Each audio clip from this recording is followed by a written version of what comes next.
Class. आज हमने next topic अपना डिस्कस करना है सॉल्यूशंस में, वो है सैचुरेटेड सॉल्यूशंस। ठीक है, saturated solution on the basis of their saturation के बेस पर हमने सैचुरेटेड सॉल्यूशन को 3 मेन फॉर्म्स में डिवाइड किया, यानी क्लासिफिकेशन की है उसकी। सबसे पहले जो हमने डिस्कस करनी है वो अनसैचुरेटेड सॉल्यूशंस है, नेक्स्ट जो है सुपर सैचुरेटेड सॉल्यूशंस है, और नेक्स्ट जो होगी डाइल्यूशन ऑफ सॉल्यूशन को हम डिस्कस करेंगे। सबसे पहले इनकी क्लासिफाइड फॉर्म को डिटेल में डिस्कस करने से पहले हमें सैचुरेटेड सॉल्यूशन के बारे में पता होना चाहिए कि वो कौन से सॉल्यूशंस होते हैं। सैचुरेटेड का इटसेल्फ मीन जो है सैचुरेशन से है, सैचुरेशन को हम कहते हैं गाढ़ा होना, यानी ऐसे सॉल्यूशंस जिनमें सॉल्यूट की क्वांटिटी ज़्यादा हो और वो गाढ़े हों, ठीक है, कंसनट्रेटेड हो। तो सैचुरेटेड सॉल्यूशन की सबसे पहले हम डेफिनेशन देख लेते हैं कि सैचुरेटेड सॉल्यूशन कहते हैं किसको हैं। हमारे पास जो डेफिनेशन आ रही है वो ये है, the solution in which maximum amount of solute dissolve at given temperature, यानी ऐसे सॉल्यूशन, यानी सैचुरेटेड सॉल्यूशन ऐसे सॉल्यूशंस होंगे जिनमें मैक्सिमम अमाउंट ऑफ सोल्यूट जो है वो ऐड की जाती है, किसमें, सॉल्यूशन के अंदर डिजॉल्व की जाती है, लेकिन एट अ गिवन टेम्परेचर। हमारे पास जो टेम्परेचर होगा, इट्स मीन गिवन टेम्परेचर का सिंपली मीनिंग ये है कि फॉर एग्जांपल जहाँ पर मैं सॉल्यूशन प्रिपेयर कर रही हूँ उस जगह का जो टेम्परेचर होगा वो क्या होगा, गिवन टेम्परेचर होगा। ठीक है, आपको मैं एक सिंपल सी एग्जांपल के ज़रिए इसको समझाती हूँ कि वो कैसे, कि जो डेफिनेशन जो है इसकी जो हमने बात की है उसको सिंपली हम मिसाल से कैसे समझ सकते हैं कि फॉर एग्जांपल मेरे पास एक बीकर है, उस बीकर में 100 सेंटीमीटर क्यूब ऑफ वाटर है। वाटर को हम क्या कह रहे हैं, सॉल्वेंट कह रहे हैं। ठीक है, मौजूद है हमारे पास जो सॉल्वेंट है। अब उस सॉल्वेंट के अंदर हमने सॉल्यूट की कितनी अमाउंट जो है वो मैक्सिमम अमाउंट जो है वो ऐड करनी है। वो जब ऐड हो जाएगी हमारे पास जो सोल्यूशन बन जाएगा तो हम कौन सा सोल्यूशन कहेंगे उन्हें, सैचुरेटेड सोल्यूशन। लेकिन सैचुरेटेड सोल्यूशन में जो मेन पॉइंट है हमारा वो ये है कि इसमें maximum amount of solute he dissolve होगी, मैक्सिमम से ज़्यादा भी नहीं हो सकती और मैक्सिमम से कम भी नहीं हो सकती। फॉर एग्जांपल मैंने यहाँ पर सॉल्यूट की जो अमाउंट है वो 3 टेबलस्पून, यानी शुगर ले लेते हैं, शुगर है हमारे पास, और मैंने इसके 3 टेबलस्पून जो है वो ऐड किए इसमें, यानी हमारे पास जो सॉल्वेंट है उसकी इतनी कैपेबिलिटी है कि वो 3 टेबलस्पून ही शुगर की ऐड कर सकता है, इससे ज़्यादा डिज़ोल्व नहीं करेगा। अगर हम इसके अंदर, मैं इसके अंदर 4 और 5 टेबलस्पून भी ऐड कर देती हूँ तो फिर क्या होगा कि जो 4 और 5 टेबलस्पून है वो उस सॉल्वेंट के अंदर डिज़ोल्व नहीं होगा, तो वो कहाँ पर बैठ जाएगा, यानी बॉटम के अंदर स्टार्ट हो जाएगा जमा होना। तो ऐसे सॉल्यूशंस कौन से सॉल्यूशंस कहलाते हैं, सैचुरेटेड सॉल्यूशंस, यानी जिसमें मैक्सिमम अमाउंट ऑफ सोल्यूट हम डिज़ोल्व करते हैं एट अ गिवन टेम्परेचर, किसी भी टेम्परेचर पर जहाँ पर हम ये सॉल्यूशन प्रिपेयर कर रहे होते हैं उसको हम क्या कहते हैं, कोई भी गिवन टेम्परेचर कहते हैं। ठीक है, क्लियर हुआ। अब सैचुरेटेड सॉल्यूशन में आपकी बुक में प्रैक्टिकली लेवल पर एक पॉइंट लिखा हुआ है कि सैचुरेटेड सॉल्यूशन जब हो रहे होते हैं तो उनके दरमियान जो है इक्विलिब्रियम आ जाता है। इक्विलिब्रियम मीन डायनामिक इक्विलिब्रियम का आ जाना। इक्विलिब्रियम का इटसेल्फ मीन होता है तवाज़न आना, बैलेंस हो जाना। ठीक है, यानी हमारे पास जितने नंबर ऑफ सोल्यूट ऐड हो रहे हैं और जितने number of solute add dissolve नहीं हुए उनके दरमियान क्या कायम हो जाना, इक्विलिब्रियम का कायम हो जाना है। यानी जितने सोल्यूट डिज़ोल्व फॉर्म में कन्वर्ट हो रहे हैं उतने ही सोल्यूट जो हैं वो अगेन अनडिज़ोल्व फॉर्म में भी कन्वर्ट होना स्टार्ट हो जाते हैं। ठीक है, तो हम नेक्स्ट इसका देख लेते हैं कि बुक में हमारे पास एक रिएक्शन दिया हुआ है जिसमें सॉल्यूट और क्रिस्टलाइज फॉर्म में मौजूद है, सॉल्यूट जो है वो डिज़ोल्व फॉर्म में मौजूद है। आपको पता है कि फर्स्टली जो रिएक्शन होता है फॉरवर्ड होता है, मीन सॉल्यूट जो है वो डिज़ोल्व हुआ, डिज़ोल्व होने के बाद वो किस में चेंज हो गया, अनडिज़ोल्व फॉर्म में, यानी क्रिस्टलाइज फॉर्म में उसके बॉटम में बैठना स्टार्ट हो गया है। लेकिन इन दोनों के दरमियान एक तवाज़न आ जाता है, तवाज़न मीन बैलेंस आ जाता है, बैलेंस मीन इक्विलिब्रियम आ जाता है। इक्विलिब्रियम आने की वजह से ये दोनों जो है एट अ टाइम बन भी रहे होते हैं, डिज़ोल्व भी हो रहे होते हैं और अनडिज़ोल्व फॉर्म में भी जा रहे होते हैं, यानी इसमें डिज़ोल्व क्रिस्टलाइज फॉर्म भी मौजूद हो रही होती है और साथ में डिसोल्यूशन फॉर्म भी मौजूद हो रही होती है। यानी हमारे पास जो सोल्यूट है वो डिज़ोल्व भी होगा और सोल्यूट जो है वो डिसोल्यूशन होने के बाद वो किस में चेंज हो रहा होता है, क्रिस्टलाइज फॉर्म में चेंज हो रहा होता है। ठीक है, तो इसमें इक्विलिब्रियम को हमने डिस्कस कर लिया कि हमारे पास जो सैचुरेटेड सॉल्यूशन है उनमें डिज़ोल्व सोल्यूट और अनडिज़ोल्व सोल्यूट में क्या आ जाता है, इक्विलिब्रियम आ जाता है। इक्विलिब्रियम आने की वजह से इसमें डिसोल्यूशन और क्रिस्टलाइजेशन का जो प्रोसेस है वो एट अ टाइम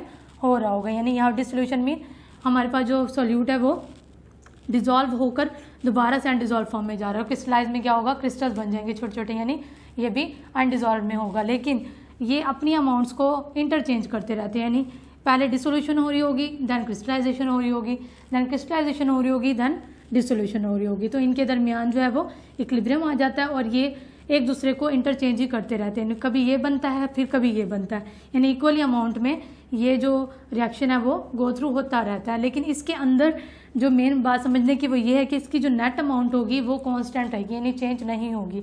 मैंने आपको स्टार्टिंग में बताया था कि इसमें मैंने 3 टेबलस्पून ही ऐड किया है, यानी मैक्सिमम अमाउंट ऑफ सोल्यूट जो है मैंने ऐड कर दी है, यानी इट्स मीन कि 3 से ज़्यादा जो है इसमें डिज़ोल्व नहीं होगी।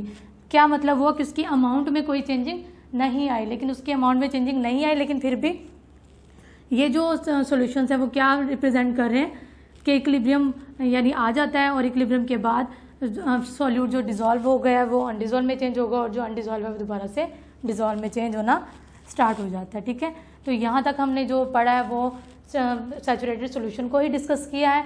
नेक्स्ट इसकी जो on the basis of their saturation है उसकी फर्स्ट क्लासिफिकेशन आ रही है जिसको हम कहते हैं अनसैचुरेटेड सॉल्यूशंस। जो होंगे इसके नेम से इंडिकेट करते हैं, यानी ऐसे सॉल्यूशन जिसमें लेसर अमाउंट ऑफ सॉल्यूट होगा। ठीक है, अगर लेसर अमाउंट से ज़्यादा अमाउंट में मैक्सिमम अमाउंट में चला जाता है तो इट्स मीन वो सैचुरेटेड में कन्वर्ट हो जाएंगे। लेकिन हमने तो अनसैचुरेटेड सॉल्यूशन को पढ़ना है, तो ये ऐसे सॉल्यूशंस होंगे अ सॉल्यूशन विच कंटेन, जो रखता है लेसर अमाउंट ऑफ सॉल्यूट, जिसके अंदर लेसर अमाउंट ऑफ सॉल्यूट मौजूद होगा, कम क्वांटिटी में सॉल्यूट को हम ऐड करेंगे। ठीक है, इसको हम सिंपली सा मैं आपको समझा देती हूँ कि मेरे पास एक सिंपल बीकर है, उस बीकर के अंदर हमने सॉल्वेंट लिया हुआ है जिसको हम वाटर कहते हैं, और सॉल्यूट अब जो मैं ले रही हूँ वो शुगर है। फॉर एग्जांपल मैंने इसमें सॉल्यूट इस जो हमारे पास सॉल्वेंट है इसकी कैपेबिलिटी है कि 3 टेबलस्पून ये डिज़ोल्व कर सकता है, लेकिन मैंने तो अनसैचुरेटेड सॉल्यूशन बनाना है, तो मैं या तो इसमें 1 टेबलस्पून या इसमें 2 टेबलस्पून ऐड करती हूँ। जैसे मैं 1 और 2 ऐड करती हूँ वो डिज़ोल्व हो जाएगा उस सॉल्वेंट के अंदर, यानी 100 सेंटीमीटर क्यूब ऑफ सॉल्वेंट ले रहे हैं, उसमें मैंने सॉल्यूट की सिर्फ 2 टेबलस्पून जो है शुगर की ऐड की है, तो वो कौन से सैचुरेटेड सॉल्यूशन बनाते हैं, अनसैचुरेटेड सॉल्यूशन बनाते हैं। यानी इसमें सॉल्यूट की जो क्वांटिटी है वो मैंने लेसर यानी कम यूज़ की है, कम क्वांटिटी यूज़ की है। अगर मैं, लेकिन ये जो सॉल्वेंट है कैपेबिलिटी रखता है कि मज़ीद 1 टेबलस्पून और भी ऐड कर सकते हैं उसमें, लेकिन अगर हम वो 1 टेबलस्पून और ऐड करेंगे तो किस में कन्वर्ट हो जाते हैं, वो सैचुरेटेड सॉल्यूशन में कन्वर्ट हो जाते हैं। इसीलिए अनसैचुरेटेड सॉल्यूशन में हमेशा जो है सॉल्यूट की कम ही क्वांटिटी को हम लेते हैं। ठीक है, ये था अनसैचुरेटेड सॉल्यूशन। अब जो इसकी नेक्स्ट टर्म है वो है सुपर सैचुरेटेड सॉल्यूशन, कि सुपर के नेम से इंडिकेट करते हैं नहीं ऐसे सॉल्यूशंस जिनमें जो सॉल्यूट की क्वांटिटी होगी वो एज़ कम्पेयर टू सैचुरेटेड और अनसैचुरेटेड से ज़्यादा होगी। वो कैसे, इसकी डेफिनेशन देख लेते हैं। सबसे पहले the solution that is more concentrated than saturated solution, यानी ऐसे सॉल्यूशन जो ज़्यादा कंसनट्रेट होंगे, ज़्यादा गाढ़े होंगे than saturated solution. Saturated solution से ज़्यादा सैचुरेटेड सॉल्यूशन में हम मैक्सिमम अमाउंट ऑफ सॉल्यूट को जो है ऐड करते हैं। लेकिन जब सुपर सैचुरेटेड सॉल्यूशन की बात आती है तो इसमें सैचुरेटेड सॉल्यूशन से भी ज़्यादा जो है हमने इसको कंसनट्रेटेड बनाना होता है। ठीक है, ज़्यादा गाढ़ा बनाना होता है, तो इसमें हम मज़ीद जो है टेबलस्पून ऐड कर देते हैं। जब हम मज़ीद टेबलस्पून ऐड करेंगे तो किस में कन्वर्ट हो जाएगा, सुपर सैचुरेटेड सॉल्यूशन में। यानी इसमें कहेंगे हमने मैक्सिमम से ज़्यादा अमाउंट ऑफ सॉल्यूट को डिज़ोल्व किया, डिज़ोल्व करने के बाद हमारे पास जो बनते हैं वो कौन से सॉल्यूशन बनेंगे, सुपर सैचुरेटेड सॉल्यूशंस बन जाते हैं। आपकी बुक में एक एग्जांपल है, इस एग्जांपल को हम ले लेते हैं कि एग्जांपल में हमने सोडियम थायोसल्फेट को लेना है। ये जो फार्मूला है सोडियम थायोसल्फेट का है जिसमें Na2H2O3 आ रहा है हमारे पास। ठीक है, अब ये जो है हमारे पास सॉल्यूट है, मीन्स हमने इसकी कैलकुलेटेड अमाउंट जो निकाली है वो है 20.9 ग्राम, यानी हमने जो सोल्यूशन बनाना है वो 20.9 ग्राम सोडियम थायोसल्फेट लेकर जो सॉल्यूट है हमारे पास इसको सॉल्वेंट में डिज़ोल्व करना है। तो ये यहाँ पर क्या है, हमारे पास सॉल्वेंट है। ठीक है, जो हम फॉर एग्जांपल ले लेते हैं 100 सेंटीमीटर क्यूब है। ठीक है, ले रहे हैं, तो देन क्या होगा कि अगर ये सॉल्यूट यानी 20.9 ग्राम मैं इसमें ऐड करती हूँ एज अ सॉल्वेंट। ठीक है, ऐड कर दिया मैंने, इसके अंदर ऐड करने के बाद मैं ये देखती हूँ कि अगर मैंने 20.9 ग्राम ही ऐड किया है तो ये कौन से सॉल्यूशन बनाएंगे, सैचुरेटेड सॉल्यूशन। यानी अगर मैं मैक्सिमम अमाउंट की बात कर रही हूँ तो ये कौन से सॉल्यूशन बनाते हैं, सैचुरेटेड सॉल्यूशंस बनाते हैं। ठीक है, लेकिन अगर मैं 20.9 से कम अमाउंट में यानी लेसर क्वांटिटी में इसको इस्तेमाल करती हूँ तो कौन से सॉल्यूशंस बनाएंगे, अनसैचुरेटेड सॉल्यूशन। ठीक है, और देन अगर मैं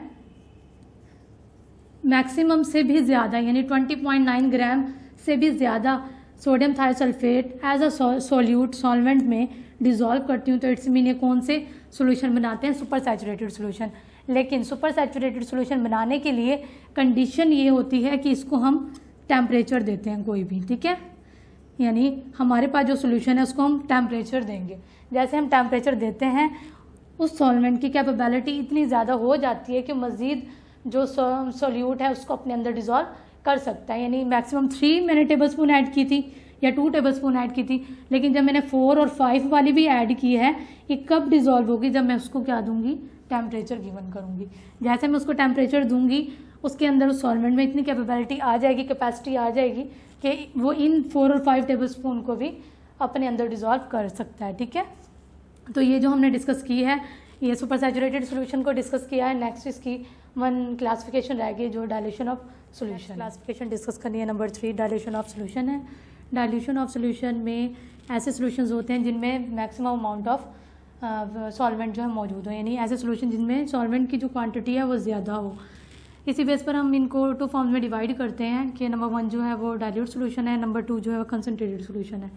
डाइल्यूट सॉल्यूशंस में इसके नेम से इंडिकेट करता है, डाइल्यूट मीन ऐसे सॉल्यूशन जिनमें जो हमारे पास सॉल्वेंट है या हम वाटर ले रहे हैं तो उसकी क्वांटिटी जो होगी रिलेटिवली ज़्यादा होगी।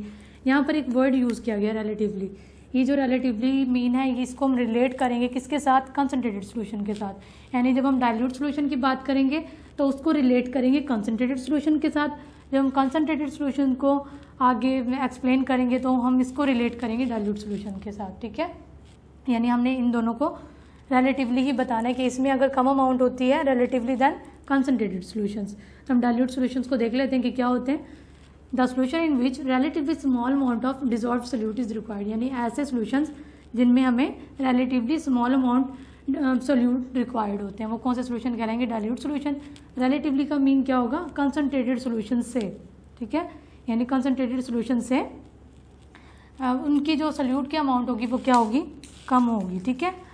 अब जो नेक्स्ट हमने डिस्कस करना है इसकी सेकंड टर्म है कंसनट्रेटेड सॉल्यूशन। कंसनट्रेटेड सॉल्यूशन क्या होगा, जिनमें relatively large amount of solute जो है वो डिजॉल्व है, उसको हम क्या कहते हैं, कंसनट्रेटेड सॉल्यूशन कहते हैं। The solution in which relatively large amount of solute is required, large amount of solute होगा as compare to dilute solution. तो ऐसे सॉल्यूशंस क्या कहलाते हैं, कंसनट्रेटेड सॉल्यूशन कहलाते हैं। सिंपल इसमें हम एग्जांपल लेते हैं ब्राइन सॉल्यूशन की। ब्राइन सॉल्यूशन क्या होता है, इसमें सोडियम क्लोराइड जो हम एज अ सॉल्ट लेते हैं वो होता है और साथ में हमारे पास वाटर होता है। जब हम इसका सॉल्यूशन बनाते हैं तो अगर हम इसमें ज़्यादा मैक्सिमम अमाउंट ऐड करते हैं तो वो कंसनट्रेटेड सॉल्यूशन कहलाता है, और अगर हम मिनिमम अमाउंट ऑफ यानी लेस अमाउंट स्मॉल अमाउंट इस यूज़ करते हैं का सॉल्यूशन बनाते हैं तो वो रिलेटिवली कंसनट्रेटेड सॉल्यूशन से कम होगा, यानी उसमें जो क्वांटिटी हमने यूज़ किया सोल्यूट की वो कम होगी, तो वो कौन से सॉल्यूशन कहलाएंगे, डाइल्यूट सॉल्यूशन कहलाएंगे। तो इस एग्जाम्पल को हम दोनों में कोट कर सकते हैं, वो कैसे, रिलेटिवली यानी कंपेयर करके, मवाजना करके इनका, कि अगर ये कम स्मॉल क्वांटिटी में होगा तो इट्स मीन ये डाइल्यूट सॉल्यूशंस होंगे, लेकिन अगर इसी में सॉल्यूट की क्वांटिटी अगर ज़्यादा होगी तो वो कौन से सॉल्यूशन बनाएंगे, कंसनट्रेटेड सॉल्यूशंस बनाएंगे, ठीक है। ये टॉपिक जो है हमारा यहाँ पर क्लोज हो गया है, और जिसमें हमने सैचुरेटेड सॉल्यूशंस को पढ़ा और उसको on the basis of their saturation 3 categories में डिवाइड किया। नंबर 1 जो हमने पढ़ा था अनसैचुरेटेड सॉल्यूशन पढ़ा, देन जो है सुपर सैचुरेटेड सॉल्यूशन, और थर्ड वन जो हमने पढ़ा है डाइल्यूशन ऑफ सॉल्यूशन। उसी को मजीद जो है 2 टर्म्स में डिवाइड किया कि नंबर 1 जो है वो डाइल्यूट सॉल्यूशंस है, नंबर 2 जो है वो कंसनट्रेटेड सॉल्यूशन है। यहाँ पर हमारा जो टॉपिक है सैचुरेटेड सॉल्यूशन कंप्लीट हो गया।